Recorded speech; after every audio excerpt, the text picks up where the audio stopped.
My radio crackled. I was halfway through a recon sweep outside Kandahar. Dirt, heat, and static. Then the voice cut in, low, tight. "Your daughter's here. You don't want to know what your wife's boyfriend did last night. It's really bad. Your whole neighborhood is shocked." Silence. Then the detective again. "My shift ends in 5. He's all yours. No rank, no red tape." Just that voice, detached. He'd seen the worst of people. I listened. Then I listened again. The world dulled into a single note. My daughter, my wife, him. I didn't ask for permission. I didn't file a report. I packed my gear and boarded the first flight with a silence so thick it suffocated thought. When I landed, the rain had stopped, but the streets still smelled like oil and rot. Our home hadn't changed. Same mailbox, same paint, but I could see it from the curb. Something in the air was fractured, rotten at the seams. My daughter saw me first. She ran barefoot from the porch, holding a blanket too small for her growing body, clutched it like a shield. She didn't speak, just wrapped her arms around my leg and didn't let go. My wife appeared behind her, arms crossed, makeup smeared. No apology, only contempt. Inside, the living room looked like a funeral had taken place, and no one had bothered to clean up the body. Beer cans, a torn dress, blood. On the edge of the coffee table, small droplets. Not mine. I looked at her. She didn't flinch. "She fell. That's what you were going to ask, right?" I said nothing. "You think I'd let someone hurt her?" I looked at the door to the guest bedroom. It was ajar. The hinges creaked even with the wind outside. I told my daughter to go upstairs and pack. I used that word, pack. I didn't sleep. I spent the night going through devices. Hers, his, old iPads, phones. She wasn't careful. He was worse. Photos, videos. One dated 2 nights ago. My daughter in the corner of the frame, crying. I didn't watch the rest. I sent the data to a friend at the agency, quietly. No police yet. Next day, I took my daughter for ice cream. I asked her what happened, gently. She hesitated, then whispered, "He told me not to tell, or he'd make Mommy hate me." I nodded, kept the anger buried. Buried so deep it scorched me from the inside out. But I stayed calm.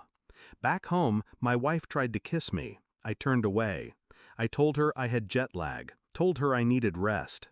That night I installed a second camera in the living room, just to be sure, and I watched her whisper to him on the phone. "He's back, but he doesn't know anything." Pause. Not yet.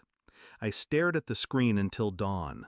The report came 3 days later, encrypted, clean, precise. Forensic evidence from the coffee table, from her blanket, my daughter's skin. The blood wasn't hers, it was his. He tried to get her to lie.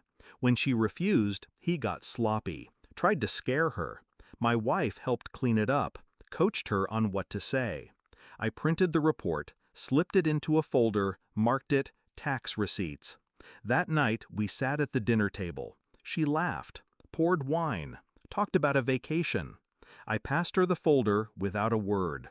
She opened it. Her smile collapsed. Color drained from her cheeks like ink from a shattered pen.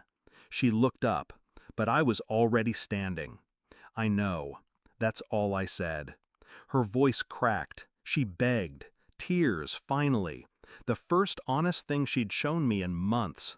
But it was too late. The truth had weight now, and it crushed her. I didn't call the police. Not yet. Instead, I visited his apartment, left the same folder on his doorstep. No note, no threat. Just truth. An hour later, I got a voicemail. "Please, please don't do this. I'll leave. I'll disappear." I deleted it. Next day, I filed an emergency custody motion. I attached the evidence. No names, just facts. My daughter's safety was non-negotiable. I didn't tell my wife. She found out in court. She cried in front of the judge, called me heartless, accused me of betrayal. The judge asked her one question. Did you know? She didn't answer. She didn't have to. We live 2 towns away now, just me and her. I take my daughter to school, pack her lunch, check the locks twice every night. She's safe. That's enough. Sometimes I see news articles about him, about the charges, about how a mother was unaware, public pity, but I don't read them, because I know. I know everything. And when she writes me letters, my ex, I don't open them. I burn them, one by one. Some stories don't deserve answers. Some people don't deserve redemption. The last thing I told her before I left the courtroom was simple. Your shift is over. And I walked out, without looking back.